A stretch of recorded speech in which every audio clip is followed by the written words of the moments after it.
It is Tuesday evening. We are a little late, but that's okay. This is the Fantasy Cheat Sheet presented by the Going for Two Live Network. Go ahead and like, subscribe, and comment on the video. Go to YouTube.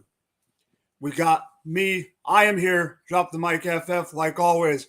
And just like always, we got my man, Zach at the Big Pulowski. And we got our brother, Evan Ritter. Evan, how you doing today, my man?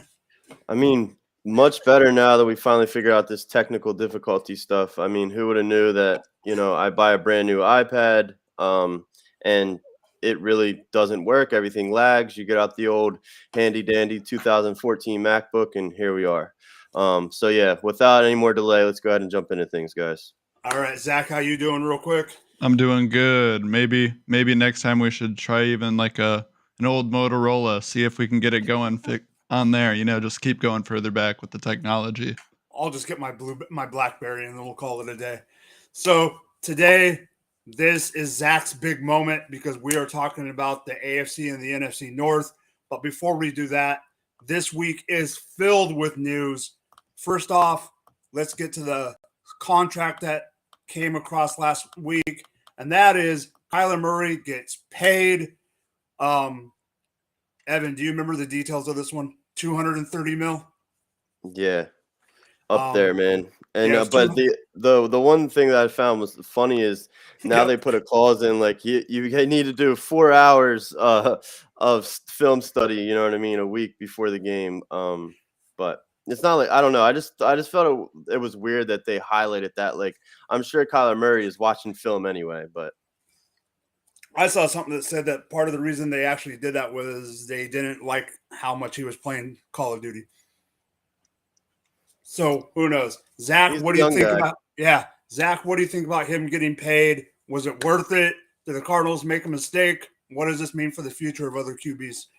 It's a win-win for both Kyler and Arizona. Realistically, I'm not the biggest Kyler guy out there, but if you've got a guy that's even relatively close to a top tier QB, you got to secure it long term. It's a dangerous game for any team to play if you don't secure that guy.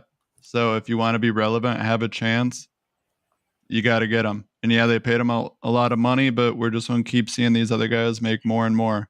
I mean, I'm looking out next because next year it'll be Tua, Jalen Hurts, Joe Burrow, and Justin Herbert, and Josh Allen last year. And Kyler Murray this year signed before their 4th year, and Lamar's on for the extension. Too. Yeah, and he's past due. But those other 4 I mentioned, their 4th years next year. So I'm assuming they'll be in that extension talk during the summertime. Yep. All right. So next, I'm going to go to you on this one. I'm going to both of you on this one, but first I'm going to go to Evan because when I was searching this one, Evan's name actually popped up on one of his side jobs, and that is a lot of players have been put on the PUP list recently. Michael Thomas, J.K. Dobbins, Gus Edwards, CEH, Jameson Williams, to name some, and also Sterling Shepard. The reason I say Evan popped in my head was because I saw that one of the reports was on the fantasy news desk was from Evan. So, Evan, my question is, are these big deals? Give me one that's a big – if you have one that's a big deal and one that's not a big deal. Because we know sometimes the PUP list is just precautionary. Yeah, exactly. And a lot of them we kind of expect it. So if I'm going to point any of them out, it's just the Michael Thomas, man. I mean, how long is this, this ankle injury just going to linger on? I mean, we haven't seen the guy in it seems 2 full seasons now. You would think that not only are the Saints excited to get him back on the field, but he wants to get back on there, and just get back in football shape, gain some rapport with Jameis. So I'm really mind boggled because how much of that can be precautionary at this point? I don't know. But yeah, the others, like you said, are kind of just what we expected. Exactly. What do you have anything to add, Zach, before I chime in?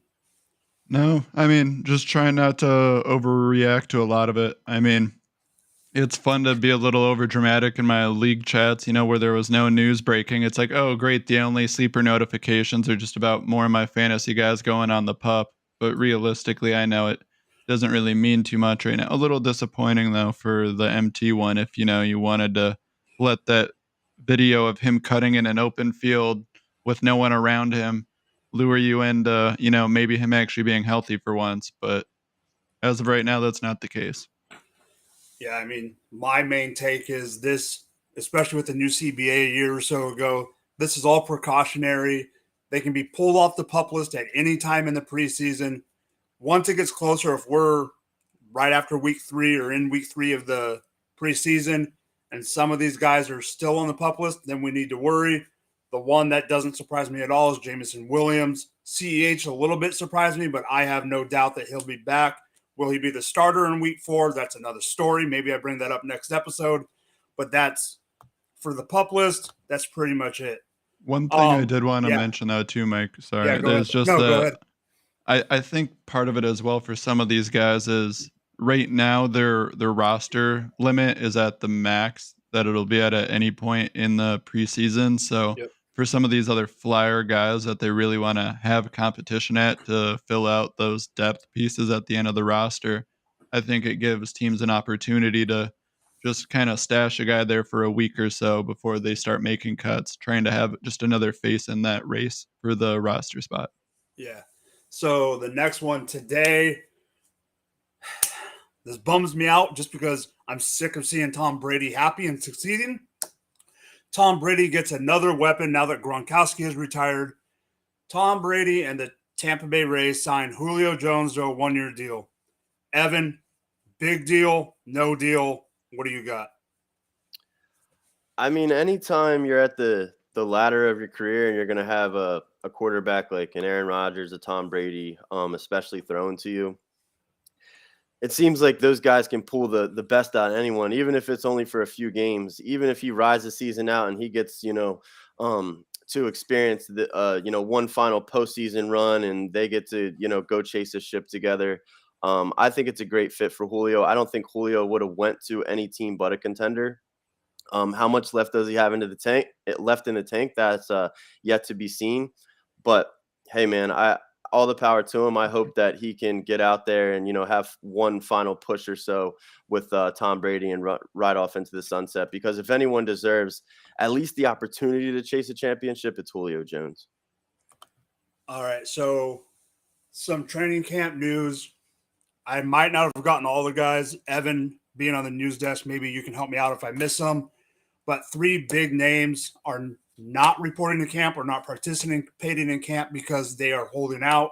They want bigger contracts. Jesse Bates from the Cincinnati Bengals, Orlando Brown Jr. from the Chiefs, unfortunately, and Roquan Smith from the Bears. Personally, before I throw it over to you, Zach, Jesse Bates I saw coming. Orlando Brown I saw coming. It bums me about Orlando Brown, but I don't know if he's on the team after this year. Roquan Smith surprised me, but I do think they'll work it out. I think this new regime in Chicago wants him to be a mainstay on that linebacking core. They'll just have to figure it out, and I think they will before the end of the year. What do you think, Zach? I agree with you. I'm not too surprised necessarily with any of them. I expect all of them to be settled at some point. The Roquan one, probably the most civil out of all of them. Mm-hmm. Jesse Bates is more of an intriguing one just due to, well, what I already talked about with the previous part with Joe Burrow, the expected extension next year, at some point they're going to have to re-sign Tee Higgins. They're going to have to re-sign Jamar Chase. And those are 3 massive names that they're going to have to pay a lot of money combined. And that's where obviously you want to have the guys like Jesse Bates on your team too, but they're going to have to start picking and choosing as to who stays, who goes, because they can't keep them all if they all want to be paid. Yep. So did I miss anyone, Evan, or no? No, not anybody, super of note. Yeah, no. Yeah. Danny Amendola retiring, great career, but, Yeah. So speaking of retirement, Danny Amendola retired, but the big one that I wanted to mention was the one today. Chris Carson retired, neck injury. Good for the Seahawks. They waived him with a injury, not being able to pass his physical, which gives him the ability to get money from the CBA agreement for having an injury. Good on Seattle. The other thing that I want to bring up is real quick, because it might be brought up later in Evan's point and maybe later from me. Joe Burrow has to have an appendectomy in the next 48 hours, they said. He's going to be out a few weeks, but I talked to someone that I know personally that is in the medical field. I asked him about it. He's not a doctor for, sports or anything, but he's a fantasy football fan. And I just asked him, what do you think? He's a ultrasound tech, so he deals with that kind of stuff. And he said that he thinks it's after 3.5 weeks, it'll probably be more about pain management. He said if it was a running back or a wideout, it'd be a little harder, but he might have to wear a flap jacket or something. But the last thing I want to bring up before we get into the meat and potatoes of tonight's episode, unfortunately, John Mechie, wide receiver, Houston Texans, diagnosed with a form of leukemia. Houston put in a statement, and then right after that, I saw that he, in his own statement, he said that he will be out for the 2022 season. I just want to say, quick recovery. Do you guys have anything you guys want to bring up, say real quick before we go into because I know that's a tough one. Yeah, I mean, it's just sad news all around, when you're talking about Chris Carson, great career, has to end on, an unfortunate injury. Like you said, glad Seattle is going to be able to take care of him, at least financially, to set him and his family up for the future. And then John Mechie, a young guy, dreams in front of him. He was about to accomplish those dreams, and it comes to a halt. But obviously, first and foremost, the most important thing for all of these players and these young men and these men across the league are their health first and foremost. So all of the, safe and quick recovery to him. I hope all goes well, and then he can think about football after that. But like I said, first and foremost, take care of what he's got to take care of. And, just like I said, just sad news. Yeah, he's young. Hopefully he can overcome it and get back on track with what he was doing, preparing for this season. And soon enough, we can see John Mechie out there kicking some ass like the Texans hoped he would be when they took him in the second. Right now, though, it's just, it's one of those things where football is a secondary aspect. And I'll be completely honest, sometimes, even including me, we kind of forget that when we're looking at stuff. And then when stuff like this happens, it's a stark reminder that football is not life. All right, so let's just get into it. It is the AFC NFC North Edition. So we're going to start off with Evan. Evan, this boy is one of my guys. I was maybe going to talk about him, but then you brought him up, which is perfectly fine. I just needed to hear his name on this episode. So what do you have to say about Tee Higgins, buddy? Yeah, I just want to give him his kudos, man. I mean, Tee Higgins is finally on everyone's fantasy radar as a standout young wide receiver in the league. He's now in the shadow of his counterpart, Jamar Chase. But I think Higgins can still go somewhat overlooked, especially, in like your general home leagues. Not so much in analyst leagues, but especially in those general home leagues. But I think this is a guy that needs to be hyped up and given his credit. He was a top 25 receiver in 2021, despite Chase's breakout rookie season. And I expect Higgins to continue to climb up the rankings with another year in what seems to be a loaded Bengals offense. Higgins is a consistent threat for fantasy. He finished as the wide receiver 12 last year in points per game with 15.7. So that was right there with guys like Keenan Allen, Jalen Waddle, Mike Evans, Stephon Diggs. But the crazy thing is they all played 2 more games than Higgins did.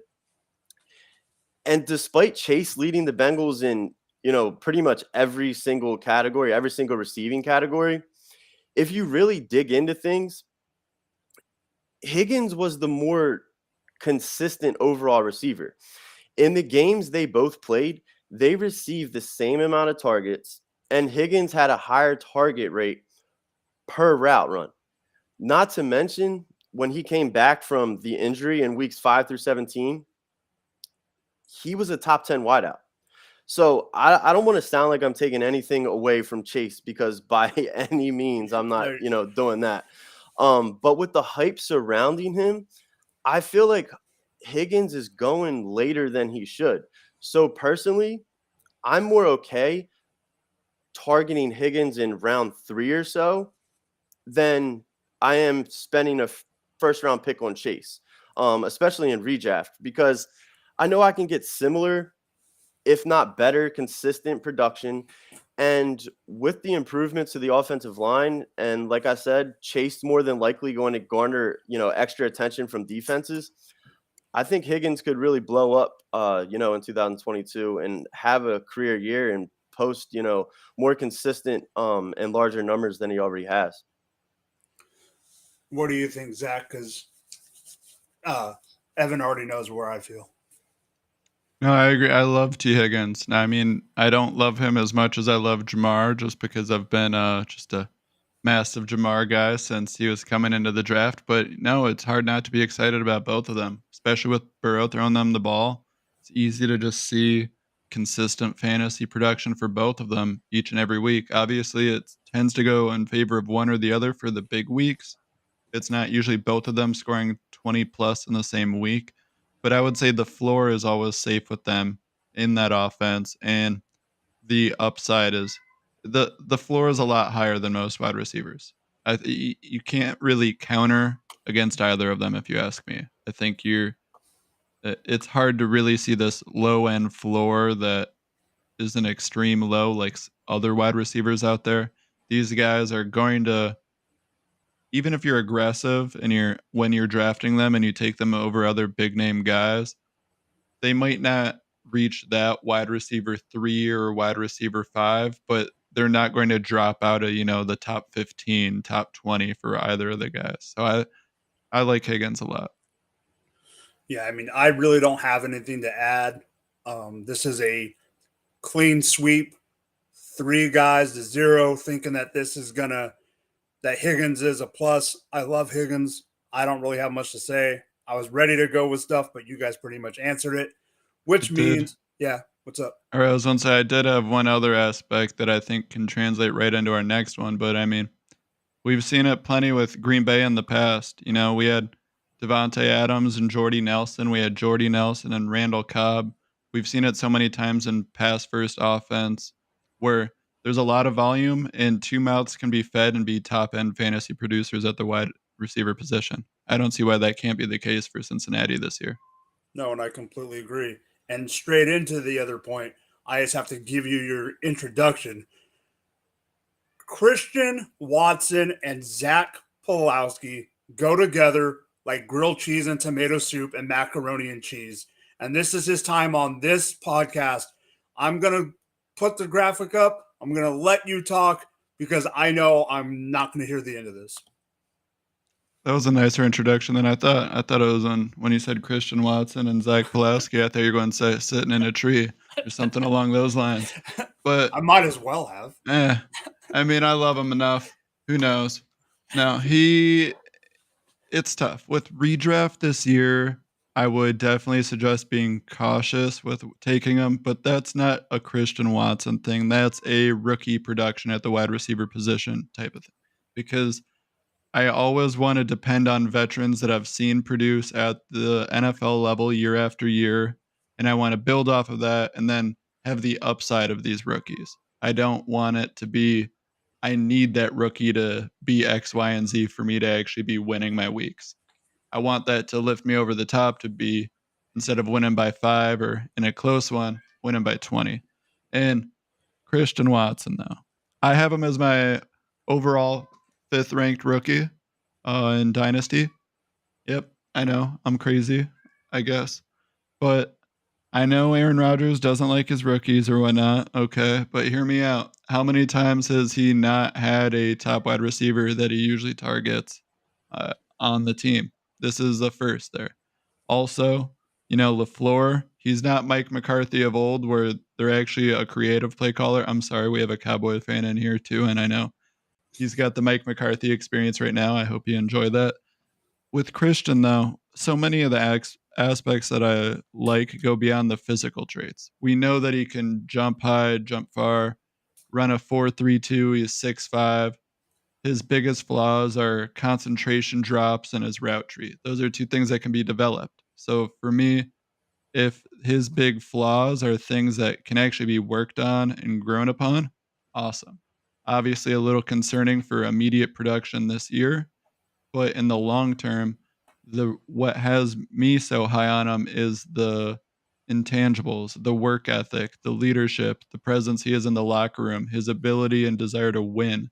Because I was high on him as a Debbie guy last year, and I was just looking for sleepers in the late rounds, and I just kept hearing coach interviews talk about he wants to block. He wants to help and get on the field however he can to win games, doing the special teams, doing whatever it takes.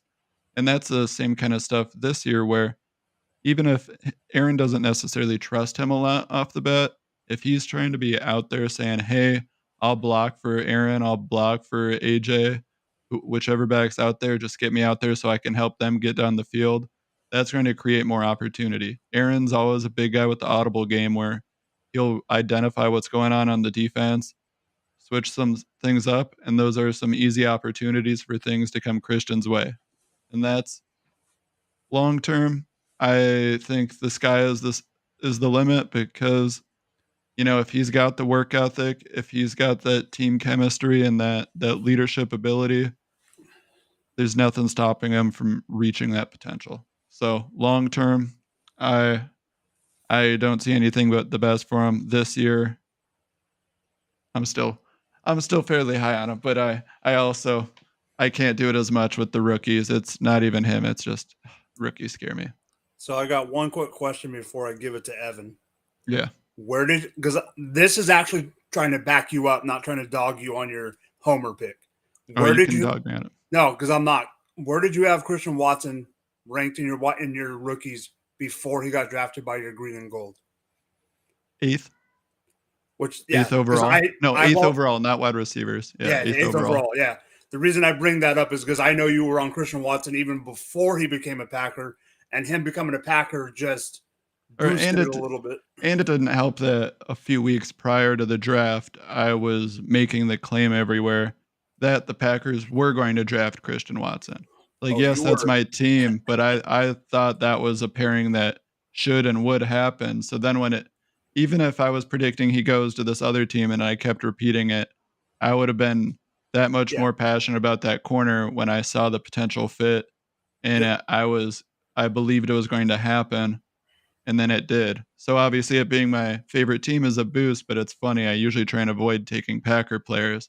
In this one, I know that the Christian Watson hype train kicked in during the Combine and the Senior Bowl. I was there before that, though. So for me, it's been a cherry on top. Just keep adding more cherries pretty much ever since, the Combine and the Senior Bowl. Yeah. Evan, do you have anything quick to add? Zach pretty much touched on it, but the elite athleticism and the big, playability is going to be there. And the best part about it is, yes, he has Aaron Rodgers thrown to him, and he's in a lackluster receiving core. Allen Lazard is probably has besides Randall Cobb, has the most rapport with Rodgers, but I don't see how, Watson's athletic ability and, keeps him off the field. Yes, like Zach already said, those focus drops can be a problem, and then, that can create trust issues with Aaron Rodgers. But he's too athletic and he's too good for him to not get those reps with Aaron Rodgers. So I even they're just going to, because they don't have really depth at the position, they're just going to have to let him go through those growing pains, I feel like. And he's going to be on the field a lot, and he's going to make some big plays maybe he makes some rookie mistakes. Maybe he drops a couple balls, but he's going to be on the field a lot. And that's part of why I like Christian with the fit with Rodgers too. Rodgers is known to lay into his guys when they screw up, regardless of if it's a vet or a rookie. If you screw up on the field, we've seen plenty of times where Rodgers is on the sideline yelling at him like, "Hey, what the hell was that?" And that's where I bring up the mentality aspect with Christian so much, is where if he does make those rookie mistakes, those growing pains, he's got the right kind of head on his shoulders where he'll actually be able to grow and get better from it, rather than hanging his head and just being like, "Oh, screw this guy, I don't want to get back out there." And also with the speed aspect, I think, and I said this last week on the Dynasty Gambit, I in no way mean that I think Christian Watson is Deebo Samuel when I say this, but he has elite speed, and he was used in a predominantly run offense at North Dakota State, and they used him from time to time, where he's doing these jet sweeps across the backfield. And I I look at Christian with Matt LaFleur, and I don't see why those kind of opportunities can't be there for him as well. So even if he's not getting, 8 to 10 targets a game, just a couple receptions here and there, 30, 40 receiving yards. But if he's getting a few handoffs too, and they're trying to get creative, there's opportunity for fantasy points that way as well. Yeah, for sure. So to segue into another NFC North team with passing game questions for me, it is the Minnesota offense. Why do I bring this up? Is it because I think Justin Jefferson isn't good? Absolutely freaking not. He's amazing. Is Thielen still good? Yes. Is KJ Osborne a trending up wide receiver 3? Yes. Is Kirk Cousins a decent quarterback? Yes. He's a good quarterback. The whole thing for me Don't forget about Irv Smith. Oh, I'm getting there. Trust me. The whole thing for me is bringing in Kevin O'Connell from the Rams. And the reason my whole topic here, my whole first cheat of the week is about Kevin O'Connell coming over from the Rams compared to having old man grandpa Mike Zimmer being the head coach, and more importantly, having older man Gary Kubiak being the OC in after Stefanski left to go to Cleveland. And then last year was Kubiak's son. So the biggest thing to me is the play action pass. Okay. The reason I bring up Jared Goff is because Jared Goff is more comparable to Kirk Cousins than he is Stafford in the way he plays and the talent, in my opinion. Would you guys agree with that? Yeah. Okay. So in 2019, with Jared Goff, the Rams were first in play action. The Vikings were 10th. Good. In 2020, the Rams were first again in play action. Vikings were 14th. In 2021, with Stafford, do you think they're towards the top again? Because they weren't. No, they're definitely no. 16th, because they're not going to run it as often. They don't need to. The type of offense. Vikings were 21st. I think they're going to run the play action more often with O'Connell as the main. He's not the OC, but the head coach, but he's going to be calling the plays. Just like in Kansas City, Andy Reid's not the OC, but he calls the plays. Since 2018, they are 13th in points. The Vikings are. But they're 21st in third down percentage. 25th in time of possession. That's the other thing that I think is going to change this year. I think the way they play is going to change their time of possession. Only Matt Ryan has thrown more on third and down and long than Kirk Cousins since 2018. Third down and long, PFF says it's 3rd and 7 or longer. Only 4 teams have rushed the ball. This is the key thing to me, and I think this is what's going to change because I think they're going to pass the ball more. Only 4 teams in the league have rushed more on 2nd and 7 or longer. And 2 of those teams have running quarterbacks in Buffalo and in Baltimore. The problem is, in those situations that start off at 2nd and long where they run the ball, they're 26th in first down percentage, getting a first down and not having to punt the ball. They're 5th most, but here's the other thing that's great. They're 5th most yards in the league in screens over those years. Last year, they were 11th. The biggest thing to me is the way they use Jefferson. I think it's going to change. Last year, Kupp was 65.5% of the time, Kupp was ran in the slot. Jefferson was only in the slot 31% of the time. Jefferson has already come out on interviews and said they're going to use him more in different ways.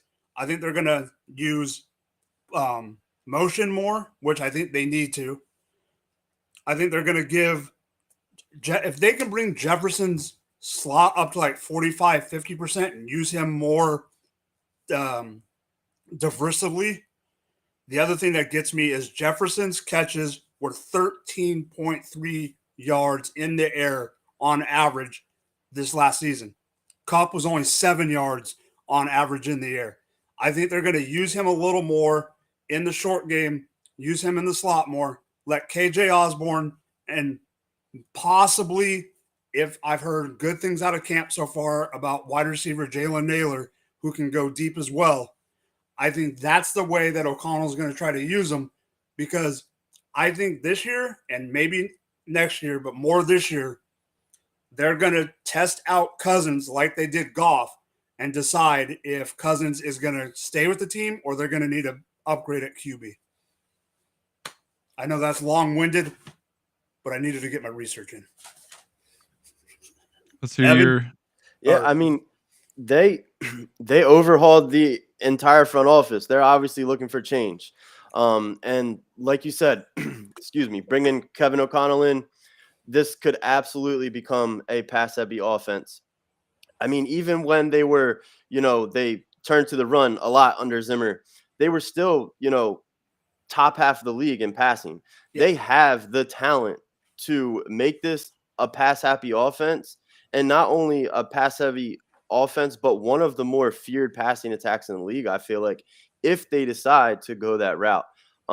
So, I mean, we've heard it time and time again this year that, hey, the Vikings could be, changing how they attack teams and utilize Justin Jefferson in that passing attack more and kind of turn the keys over to Kirk Cousins more. And then if you have Dalvin Cook to just set that up. And I mean, I don't see why any reason that this couldn't be one of the better passing attacks in the league. And I think bringing in a guy like Kevin O'Connell is one of the reasons they did so. Yes, I agree. I think as well with bringing in O'Connell, the play action, like you already mentioned, Mike, it's going to be big because their offensive line isn't necessarily that great, Play action is a great way to buy time, to get a defender to bite the wrong way, where then the quarterback can find the open guy. Because if the pocket's collapsing constantly, Cousins isn't a mobile QB. You need to give him time so he can find those open guys, whether that's Osborne, Thielen, Jefferson, Irv Smith, you name it. But he needs to have the time to hit those guys. And I think someone like O'Connell will help create that time for him. And realistically, and I'll get more into it with my cheat of the week, I think it'll all just come down to the defense for this team. The offense is there. All right. So, Evan, you know that I like this guy coming into the season last year before he got hurt. But let's see what you have to say about Baltimore Ravens running back J.K. Dobbins. Yeah, like you just said, I felt like every fantasy analyst had J.K. Dobbins on their breakout list last season. And then, of course, the Ravens got hit with some of the worst luck I've ever seen, having multiple players go down with ACL injuries. Dobbins being one of them, tearing his in the final preseason game. Now, of course, most managers are avoiding him like the plague because some recent rumors about exactly how far along in his recovery he actually is and whether or not there was, also some LCL damage sustained. And Dobbins didn't really take lightly to it. Yeah, almost, putting out a tweet pretty much, immediately and guaranteeing that he'll be available for week 1. Not only will he be available, but he'll be ready to go at full strength week 1. And, he said he's right on schedule as far as his health, which actually the Ravens organization as a whole have been optimistic about when talking to the media. So we'll see what happens. I mean, without going into much, major detail and trying to pretend, like I'm a doctor, his timeline seems to be spot on. Because looking up, doing my research, it said, about 10 or so months of recovery time. And that's right around where he's at. He's actually past that. So, but of course, anytime someone suffers a significant injury, there's going to be some concern. And reports can also be exasperated. So, it's our job as, when we dig into this game to know all the facts, know all the details before we just jump to conclusions. So personally, though, I'm going to be taking the discount on Dobbins and expect his talent to win out. in this Ravens run-heavy offense, who, when is at full strength, I still think is the best team in the division. Dobbins' skill set, I think, is perfect for fantasy. I mean, being an explosive, elusive, strong running back with, average receiving statistics, but just an outrageous rushing totals going back to college. I think Dobbins is going to be just fine this season, in my opinion. Apart from Gus Edwards, who is also coming off an injury and I think is also a draft day bargain as well. Dobbins doesn't have any real competition, so I think the volume should be there. Although the Ravens may elect to be cautious with him, out of the gate, but once he proves that he can endure a heavy workload, I think the Ravens are going to let him loose. Therefore, for me, he's a buy in Dynasty wherever I can get him. I won't stay away from him in redraft this year either, because I won't be, the least bit surprised if we see a big year out of him. I'm actually pegging him to be one of my breakout candidates this season. So seriously, I really wish we had time to dive more into the numbers, because his statistics, when I was doing my research and like underlying metrics, are just super impressive. Anyway, bottom line, don't let the injury scare you away. I'm not saying there isn't any reason to be somewhat cautious, but don't allow it to let you miss out on the talent, because this guy has league-winning upside, especially in this Ravens offense when everyone's healthy. Evan, can I ask you, do you know where you have Dobbins ranked in your running backs this year? Off the top of my head, I don't, but I have him between, I want to say 13 and 16. Oh, okay. Okay. Now that's what I was more or less curious about, was what tier you had him in, because I'm looking on the Fantasy Pros, just like the consensus 2022 PPR rankings. Yep. He's 23rd there, right between Jacobs and Mitchell. Mm-hmm. I like him at that value. But I have to push back on him being much higher than that. I look at Baltimore as the team that really likes to use multiple running backs, regardless of how many are healthy or who it is, and that can cut into it somewhat, but I don't trust it. Maybe I'm just a little hurt from being high on Dobbins out of the draft and feeling fairly underwhelmed, but I don't know. I just don't see it. There's a lot of guys I'd rather have than him, but then again, if I'm getting him as my running back, he's the 23rd running back available, right, I'll gladly take him there for the upside. But that's why I'm taking the discount all day. Let me hit you with this question before we rotate over to Mike. Travis Etienne or J.K. Dobbins? Oh my God, that's why I'm laughing. That's why I'm laughing, because I already knew. I love both of those guys, man, but I'm all on Etienne, dude. Okay. Etienne is my guy, man. There was one right answer there, and you gave me the right one, so good job. Mike, Etienne, what are your feelings on JK? I'm not as bullish on him this year as I was last year, partly because what happened. I don't necessarily trust. Do I think he's going to be okay? Yes. Do I think they're going to use him in the role and the workload that they were going to last year before the injury? Probably not. Before I fully get to finish my take, Jamie says, and I actually agree with this, Dobbins is a league winner in a dead zone running back this year. Winning dead zone running back, that could be if you did play the 0 RB or just got him in the dead zone. And then his other comment was Dobbins' last 7 games this year are against easy run defenses. Exactly. That's another thing. That's another thing. I mean, I completely understand looking at schedules, but the one thing that bit me last year was looking at schedules too hard, because teams do change throughout the year, so you never know. A run defense can be better. The one thing I do want to bring up about the Ravens offense, yes, they went out and signed Corey Clement today, and I saw that as breaking news. To me, that's garbage. What to me is not garbage is bringing in Tyler Beatty from Missouri. I think that is going to – I'm not saying it's going to eat totally into his workload or anything, but I just think they didn't – I don't think they drafted Tyler Beatty brought in Corey Clement, and I think there might have been someone else they brought in. They got Mike Davis, right? I believe so. Yeah. Yes. I don't think they brought in all those guys to have him be a workhorse running back. And I'm not saying that you're saying that, Evan. For me, there's other guys at that value that I like that might get more carries. That's all I'm saying. And to kind of feed off of what you're saying, Mike, I'm not out on Dobbins as a running back, as an individual, as a talent. However, my biggest concern with Dobbins is more of a system. It's more of, I don't like Ravens weapons. It's not Dobbins' fault that he's on a team that, the ball goes every which way and there's no one consistent guy outside of Lamar. I don't trust it.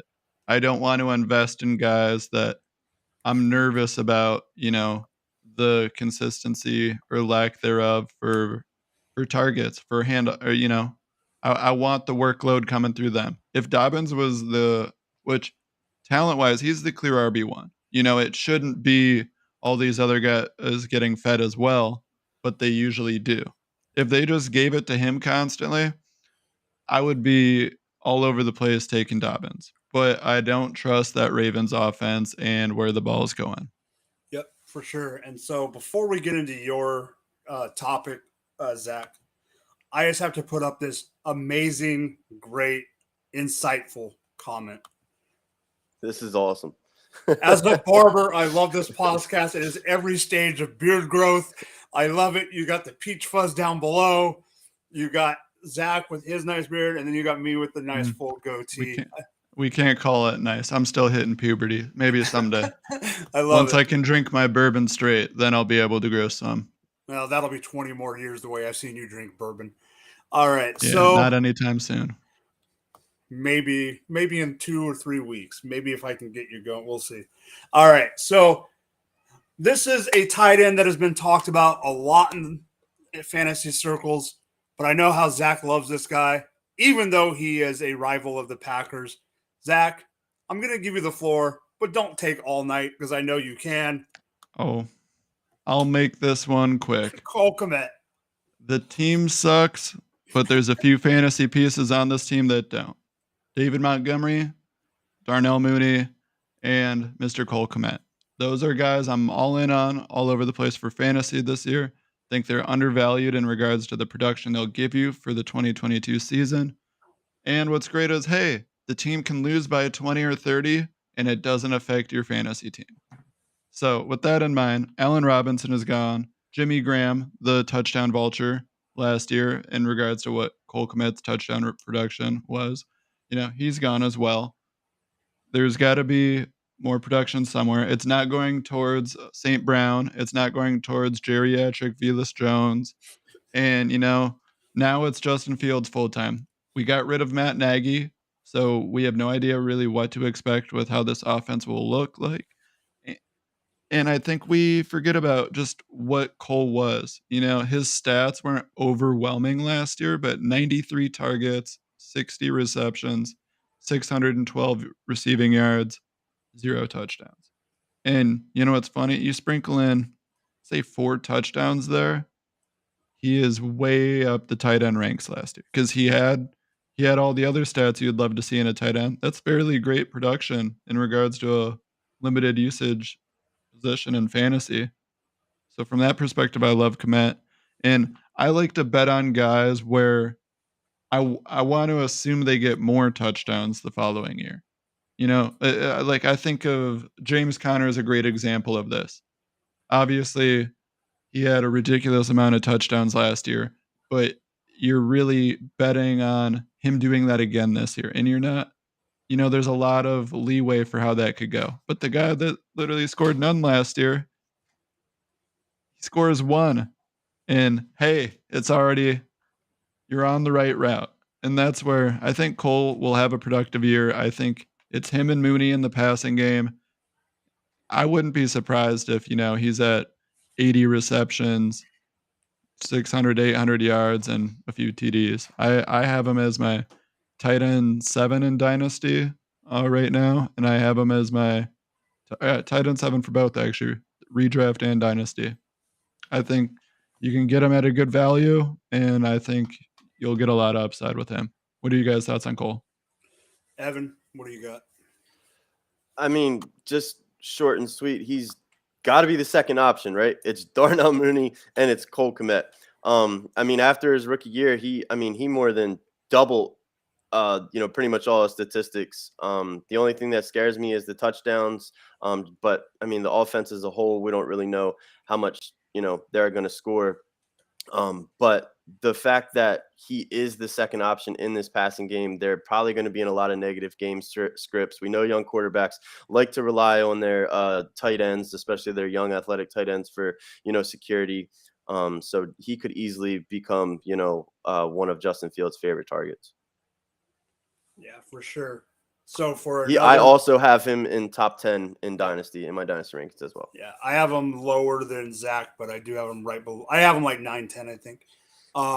So to get to another tight end conversation, my guy he's not my guy, but my second cheat of the week is David Najoku from the Cleveland Browns. One thing I want to bring up is his contract situation. The reason I want to bring up his contract situation is he just signed an extension to 2025. Yes, there was an out after the 2024 season. Here's the thing. This year is his last year on his current deal. I personally thought he was going to be gone because everyone thought he was going to be the big deal, and he kind of is a late bloomer, like some tight ends can be. That's a thing that people need to realize. I know we do, all three of us do, but you can't expect a tight end to come in year 1 and year 2 and just completely dominate. He's making base salary $1,035,000, but with his new contract in 2023, it goes to 4.5. 2024, his second year of the deal, $13 million base. Then he has a potential out, but his 2025 year would be $14,250,000 at his 29 year of age year in the NFL. The reason I bring this up is I don't think that the Browns would have made this deal this far into his career if they didn't want to do something with him. They signed Austin Hooper last year. That did not go well. They had Baker Mayfield last year. Where's he at now? He's definitely not we know where he's at. He's in Carolina. He's not there. I'm not going to get too much into the Watson deal because that's not why I'm picking David Najoku to have a decent year. I'm actually having David Najoku to have a decent year for Kevin Stefanski's system, who likes to run multiple tight end sets. They have Harrison Bryant, who can block a lot better than David Najoku. David Najoku is more of a tight end who gets put out into the slot. Here's a stat that I got from one of our viewers. Shout out Jamie, who is also a Browns fan. Sorry for that.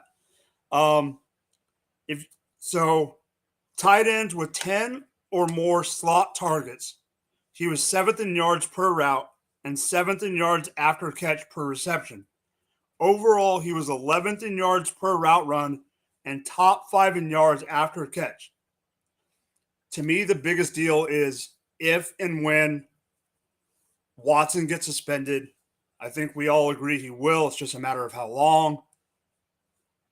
I think that if Brissett becomes the starting quarterback, because we know it ain't going to be freaking Josh Rosen. I had to say that being a UCLA fan. That really upsets me.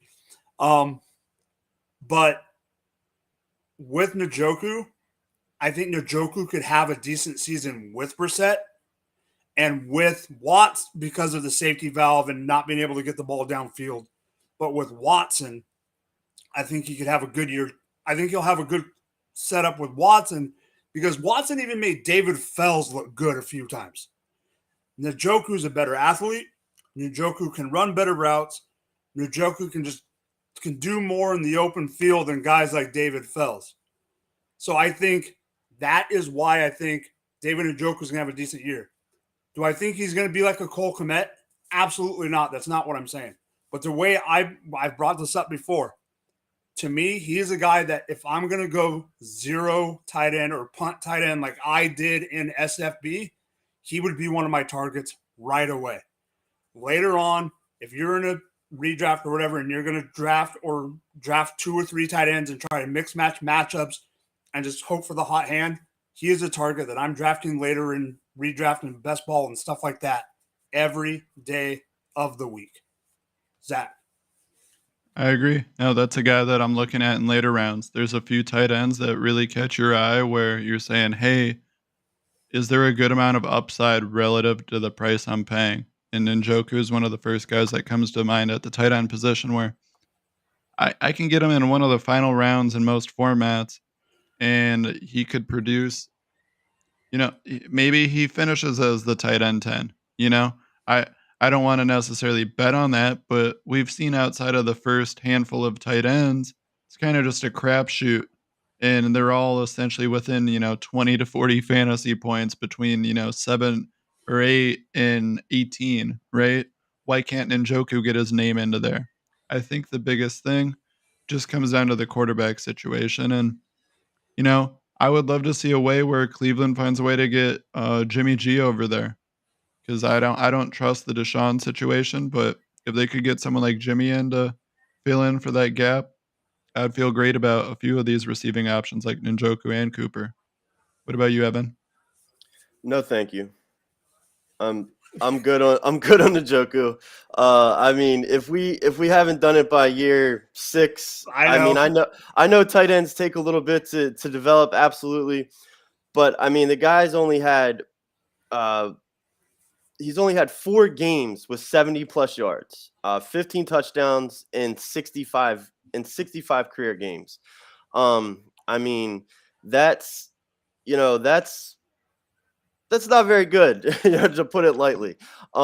So I mean, yeah, he could be a every week streaming option, but I'm not wasting a roster space on Najoku, regardless of where I can get him, and mostly because of the quarterback situation. It's just who knows what's going on with that whole situation. If we knew darn well that Deshaun Watson was going to be starting the year, because Cleveland starts the year off with a really weak schedule and the lack of competition, then yeah, I would be like, oh, I'll take a shot on Najoku, but I don't know. It's just I'm out on him. But I mean, he's one of those guys that the price, what are you really spending to get him? So who knows what could happen. He could very well easily, because of the lack of competition there, end up being a every week starter. Who knows? But for me personally, I'm out on Najoku. Are you intrigued? I mean, I get the concern there, but do you have those same feelings elsewhere then? Amari Cooper, David Bell? I mean, what are your thoughts over there? Let's get into it. Go ahead, Evan. Yeah, I am. So I'll get into David Bell, but as far as all of them go as a whole, I do, have somewhat of those concerns, but not as much, just because Najoku just hasn't proven anything. Like Bell, I'm about to get into, and Cooper has very much so proved himself in the NFL, with guys like Cooper Rush thrown to him certain games. So, and then David Bell, he's an intriguing option because we just, he's what if at this point because he's a rookie. So David Bell, absolute stud in his 3 seasons at Purdue. 29 career games with the Boilermakers. He averaged 101.2 yards per game while finishing with 21 touchdowns. Unfortunately, we all know he stunk it up at the combine, and his poor performance sent him descending down draft boards before the Browns ended up taking a shot on him with, what was it, their 99th pick in the 3rd round. I actually, when I was on my way to work the other day, I was listening to Fantasy Pros podcast, go figure. And I heard a joke saying that that David Bell was still somewhere running the 40. Oh man, it had me rolling. But anyway, where was I, man? All jokes aside, Oh, I think Cleveland for Bell was an excellent landing spot. Because even for a rookie outside of Amari Cooper, the Browns don't really have anyone locked up as a true number 2, you know, opposite of newly acquired number 1 receiver Amari Cooper. So, unfortunately, we're going to have to wait to see what Bell can do because he got put on the PUP.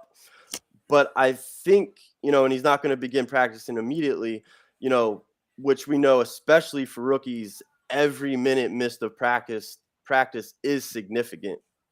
But with that being said, I think once he's able to get on the practice field, start gaining rapport with his quarterbacks, whether that is Deshaun Watson, whether that is Jacoby Brissett, which in practice he can still be, gaining a rapport with them, even Watson. I think Bell truly has the skill set to carve out a significant role in this offense. And he should be given every opportunity to do so with the lack of depth they have at the position. Obviously drafting any wideout or, taking any player for that matter in Cleveland comes with a risk for this upcoming season because the inevitable Deshaun Watson suspension is, right there looming. But David Bell has a path to becoming the second on the team in targets, regardless of who is at quarterback. And fantasy managers only have to invest a double-digit round pick in him, with him going in, the 13th round or later sometimes. So, I mean, he's quickly becoming one of my favorite day 3 rookie wideouts to draft. I love the talent in college, and I'm not going to let a bad combine performance persuade me differently, at least not for this year just yet. Just like I'm not going to allow, Treylon Burks' asthma to keep me from investing in him. You know what I mean? So, yeah. I mean, why not take a shot on David Bell like you guys were talking about with Najoku for the price you have to pay? All right, so for David Bell, for me, coming out of college, I wanted him more than I wanted Sky Moore before the combine. Did the combine hurt him? Yes, but did I think that it was going to hurt him to the point where he was going to go where he went? No, I thought he would have still been drafted a little bit higher. Do I like David? I like David Bell. I agree with you, Evan. Dynasty, absolutely. I'm not touching him in redraft unless it's really, really late or really deep, mainly because of the Deshaun situation, because he is that type of player that I would, where I'm just like the Najoku talk, where I am discounting Najoku not as much with Brissett. I am discounting him more. I'm discounting David Bell without him more than I would with Brissett. The other thing I want to bring up is one reason I think he's going to be good in the future is you have him, you have DPJ. I know we're not getting into all their targets. I personally think Amari Cooper is overrated. So I think David Bell could be something in the future. Am I guaranteeing it? Absolutely not. But is there a chance? And I think he could, yes. Zach, what do you got real quick? The only thing holding Amari Cooper back was that shit team he was on last year. Right, Evan? No, just kidding. I'm going to say mute it. Just had to throw a little jab at you. No, I like David Bell. And, the whole combine stuff, it's a double-edged sword. And this is one of those times where I prefer it. Because obviously, if we like a prospect in college, we want to see them continue to produce at college. You want to see them excel at the combine, get all that draft buzz, fly up the draft boards, and be a heavily pursued target. That's great, but it's also bad for where you're going to have to get them in rookie drafts or in redraft formats, in regards to what round you're taking them in. David Bell's the opposite. He had a certain stock. It fell a bit due to what happened during the combine and then where he was taken in the NFL draft. However, that doesn't change any of what we saw at the college level and what he could potentially be at the next level. There's been plenty of other guys that have been able to produce in the NFL that were underwhelming during the physical portion of a combine. And if for someone like David especially, I liked him And yeah, I wasn't thrilled to see him not do well there, but I wasn't out on him. For me, I was just like, sweet, I can get him at a cheaper price. If I was looking at him at the beginning of the second round for a rookie draft, then I could, target him at the end of the second round. There was a lot. I saw him fall a lot further. I could trade up and get him in a slot that I wouldn't have expected him to be there a few months earlier. So I like David Bell a lot. Obviously, a little bit concerning with the QB situation. We haven't really ever seen Deshaun truly feed two mouths, but I think that's more so just due to how great D Hop was, and we have to remember it was a Bill O'Brien offense. So I like to think that Cooper and Bell could both succeed if Watson's out there. So, Yeah, but I'm not. going Yeah. I forward in mean, Dynasty, I'm about it. that's exactly right. For Dynasty, in startups, I love where you can get them. And obviously in redraft, he's probably not going to end up on most rosters, but the landing spot for him is what I really like, especially moving forward. He's a young receiver. Deshaun is fairly young. Regardless of what happens this year, we are going to see hopefully David Bell, make a rise up in the pecking order. And as soon as this year, like I said, as soon as this year, we could see him be the second on the team in targets. So it's more of, the landing spot for me, and everyone just, knocking him down for this whole combine stuff. And they're just kind of forgetting how much of a stud he was at Purdue. And I think he's not getting enough credit just because he fell down draft boards. But I think the landing spot, and he has a young quarterback that he could eventually establish a rapport with, and be a player that people are targeting in drafts in the future, when at this point people are just like, it's David Bell, you know what I mean? He's a guy as well where I look at him and I don't expect a lot this year or next year even. He's a guy you have to show patience with. He's a year 3 breakout type of wide receiver where he's someone, if I liked him in college, I want to get him in as many leagues as possible and just kind of stash him on my bench. Watch for flashes of potential, and then, hopefully in a year or two he's really stepping into that role more, but just give it time. Don't be quick to make an assessment right after this first year or after a couple of weeks into the second year. But I mean, they still took him fairly early, so plenty of time there. All right, so enough about the Browns. I think we've discussed the Browns more than any podcast in the last 3 months, besides talking about the quarterback situation. Let's go bite some kneecaps in Detroit, because Zach is talking about someone that I absolutely adore. Who you got, Zach? Let's just talk about another franchise that's humiliated its fan base for a long time, right? No. Now let's talk about DeAndre Swift.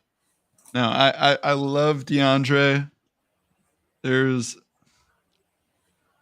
you guys even see people countering DeAndre at this point? I feel as if everyone's kind of just on board the Swift hype train, and it's just whether you have him as RB3 or RB like 7 or 8.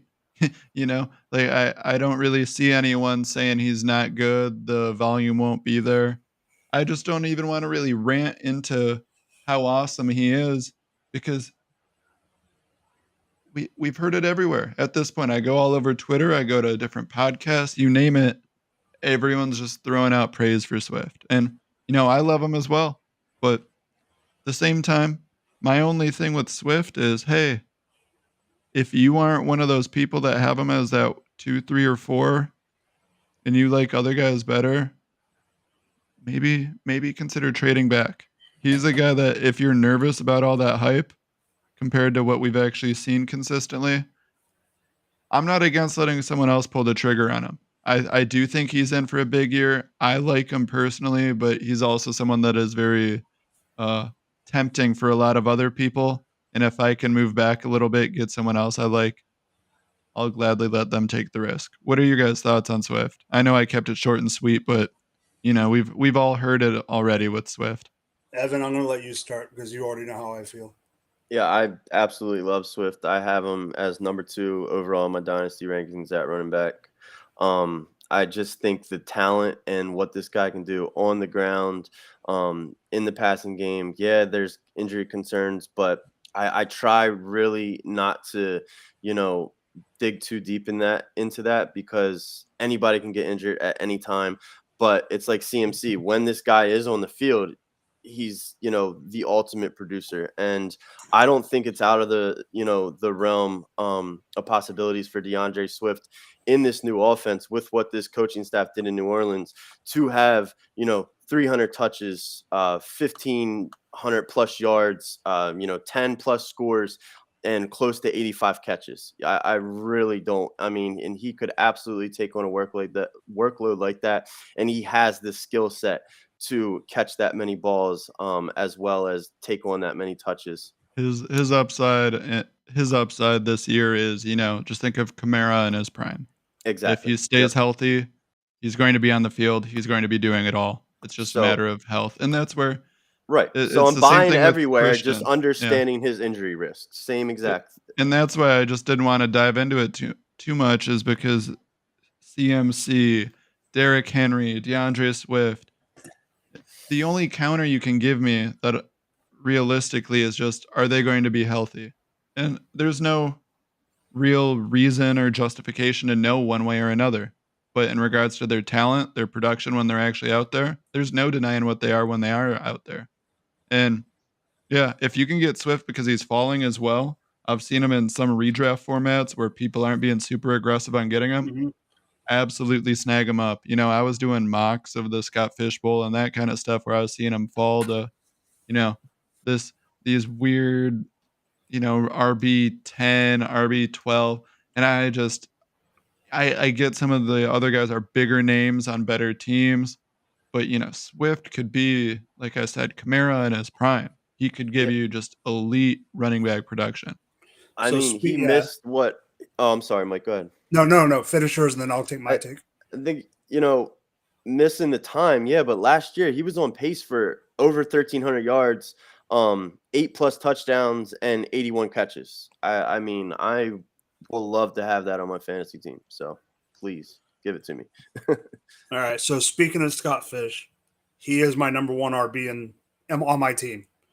I got him at 308, obviously because of the third round reversal. Yeah, and But I got him as RB. quarterbacks fly. But I got him as RB9. I believe it. The ones that were taken ahead, obviously you got JT, McCaffrey, Eckler. Then you go Henry and Najee. But I would take, and then this is where it gets interesting. Would you take Swift or Dalvin Cook? Swift. Yeah, Okay. I'm gonna shoot for the upside on Swift. Yeah, And if go ahead. because of the tournament, because of the format. Yeah. You know what I mean? But even then, I still, like you, I have him so high. Like I have him high on my ranks in general. If I'm playing the odds of getting hurt game, I think Cook has a higher chance of being hurt than Swift does this year. So I'm going to lean more in favor of DeAndre there. Let's see. Yeah, for sure. But what was the other one? He said, was it Mixon or Mixon or Swift, and then the other one that I got was Aaron Jones was taken ahead of him. I know you're a Packer fan, but I'm taking Swift over Aaron Jones 100 out of 100 times. I like Aaron Jones a lot, but I'm still taking Swift before him. I mean, especially with AJ Dillon there as well. I mean, I don't trust Jared Goff. I get we see a potential upside with all the weapons, but I look at DeAndre Swift as the offense. I don't necessarily trust Jared Goff at all, but I think with hopefully a healthier offense than we had last year, because he was hurt, Hawk was hurt, they didn't have very many options. I think the health of Swift, if he can stay healthy, like you guys were saying, because I'm trying to make new points, if he can stay healthy, the weapons that they have is going to even, if the passing game can do something with Amon St. Brown, DJ Chark, Hawk, and Williams and Jameson when he gets healthy, That's going to open up because right now they're a team without a healthy tight end and pass catching core. The box is going to get stacked against the Lions because of Jared Goff's inability to move the ball downfield on his own. As soon as you're able to not have the box stacked and you're going to be able to pass the ball to him on out, I think that helps. It's going to help him extremely amount. Will Jamal Williams still get on the field for certain downs? Yes, because I drafted Jamal Williams, and I do believe that Jamal is going to have a role. But overall, give me DeAndre Swift all day, every day, 7 days a week. So, yeah, you wanted to say something, Zach, or are you good? No, I just think you have to consider as well, the defenses they're consistently facing in 2022. I think the Packers have a great defense. I don't look at the Vikings or the Bears as these awesome defenses. So, it would be different if it was a division full of these powerhouse defenses that they're facing. But realistically, I think it's going to be a shit show half the weeks where, hey, Swift's just going to be the primary focus most of the time. I'm not worried about the Bears, the Vikings, they have the offense, but then it's just a matter of the Lions trying to keep up. And I think that's still funneled through Swift. It's not funneled through Amon-Ra. Those guys I think will all benefit from what Swift does, not vice versa. Yes, for sure. So now I am up with my last cheat before we get into the cheat of the weeks. And I am going back to, it seems like I'm going back to the 2 weeks. I am going back to the tight end well. I am going to be talking about the good old Muth, Pat Freiermuth out of the pit for the Pittsburgh Steelers. Not going to get too far into it. Going to kind of keep it simple. Right now on Fantasy Pros, he is 10th in PPR. I'm talking redraft. This kind of surprises me because he is ahead of Dawson Knox, who I talked about last week. That doesn't surprise me. He is ahead of Mike Gesicki, Knox at 12, Gesicki at 13, Noah Fant at 14. The one that surprises me, and I know I'm not even looking at the camera right now, but I know he's probably rolling his eyes in the back of his head, and that's Zach, because Cole Kmet is ranked behind Pat Freiermuth. If you would have asked me 2 weeks ago, I would have agreed with that. The more and more I look at it, I don't know if Pat Freiermuth is going to have as good of a year with Mitchell Trubisky or Kenny Pickett. It's going to be Trubisky, in my opinion, to start the season. But I think Big Ben is one of the main reasons that Freiermuth had as good of a year. There's going to be possibly TD regression. He had 7 TDs last year. If that drops a little, his stats are going to drop. Just like Zach mentioned about Cole Kmet, if he's gotten touchdowns, he would jump up the boards. Freiermuth would drop down the boards. What do you guys think about Freiermuth overall, with in general or with Trubisky as his QB? Zach, let's start it off real quick, and then we'll go to Evan. He's a guy that I don't necessarily dislike. It's not like I'm out on him in regards to what he can be long term, but I'm also not drinking the Kool-Aid. I'm not on that hype train that he's been getting for a while. I know he was an exciting prospect as a rookie, and there's some hope for him to even grow more in year 2. I think that needs to simmer down a little bit. Boston Strangler over here says Freiermuth is undraftable. And I don't agree with that.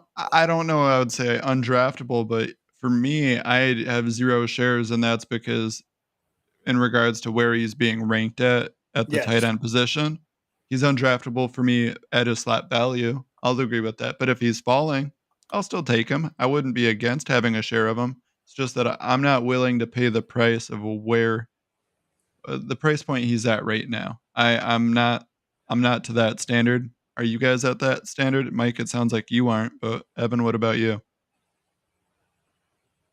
You're on mute, Evan. Rookie mistake, sorry. I'm not drafting him as a tight end, a top 10 tight end by any means. But I don't really understand the argument as far as him losing Roethlisberger. I mean, Roethlisberger was a complete shell of himself, so I don't know that any QB is going to be worse than what we saw out of Ben Roethlisberger last year. With Juju's departure, he dominated kind of when he was healthy, kind of dominated. Him and Deontay Johnson dominated those, middle to intermediate routes. So things could open up there. Once again, young quarterbacks like to lean on, tight ends as a little, security blanket. But where he's going, I'm totally with you guys. I don't need to draft him where he's going. I do completely agree with the Boston Strangler in the comments as Brevin Jordan being an absolute steal. That up. An absolute steal. I mean, he's going, according to Fantasy Pros ADP, he's going after guys like Najoku, like an Austin Hooper, Logan Thomas. Give me Brevin Jordan all day. To bring that up, I think we talked a little bit about Brevin Jordan in the South edition of the preview, but I completely agree. I was going to bring that up after we were all done. I agree. Zach, do you have any closing thoughts before we go to Cheat of the Week? Just another tight end that comes to mind if I'm going for upside that on a younger tight end. It's going to be Irv Smith as well before Freiermuth. And I mean, it's not necessarily at that slot value, but I mean, I'd rather just let someone else pull the trigger on Muth and then hang out for a bit, get guys at other positions, take someone like Brevin Jordan, take someone like Irv Smith, where they could have that same potential capped out upside. All three of them could be in the same tier, and you're paying a much cheaper price. Well, agree. And hint, we might be talking about another tight end next episode in the West Division that I agree with in the same frame as these guys. We won't mention them on camera because we're going to keep it a secret to the viewers. But let's get into UCLA. Nope. Let's get into the cheat of the week, or I am going to nickname it this week, Evan's Gambling Corner, because Zach has taken Evan's lead on this one too. So Evan, let's keep it a little bit shorter, but I know you love your betting. So what is your cheat of the week? Yeah, I love that. I got Zach on board with me. We're going to have, some bets to go back and forth on this year. But yeah, I'm going to be taking the Ravens to win the division at plus 200 as a future bet. Now, some books have already moved them down as the favorites to win the division to plus 175. So shop around. But I was able to get them at plus 200, and that number is still out there. Like I said earlier, when the Ravens are at full strength, I think they're still the best team in the division. And that was before, some of the key players they added via the draft.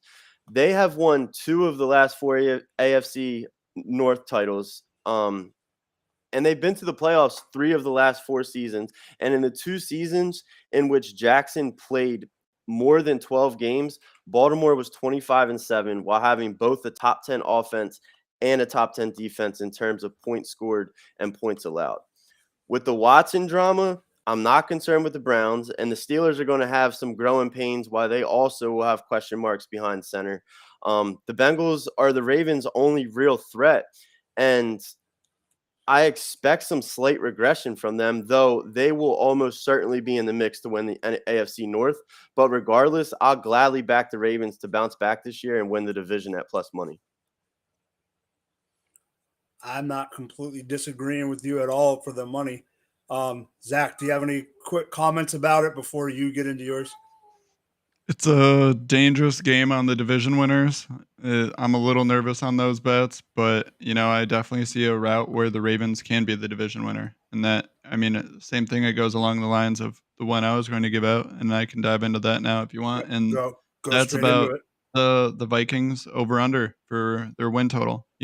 I thought about the same thing with saying division winners because I believe it was plus 300 last I checked, and I can see a route there, but I feel more confident that the Vikings just go over on their wins than I do on them winning the division outright. And that's where I'd rather might be slightly less on the odds, but at the end of the day, I want the more secure route there. And I believe right now I've got the Vikings at 9 for the over under on wins, and I see 10 or 11 wins for them this year.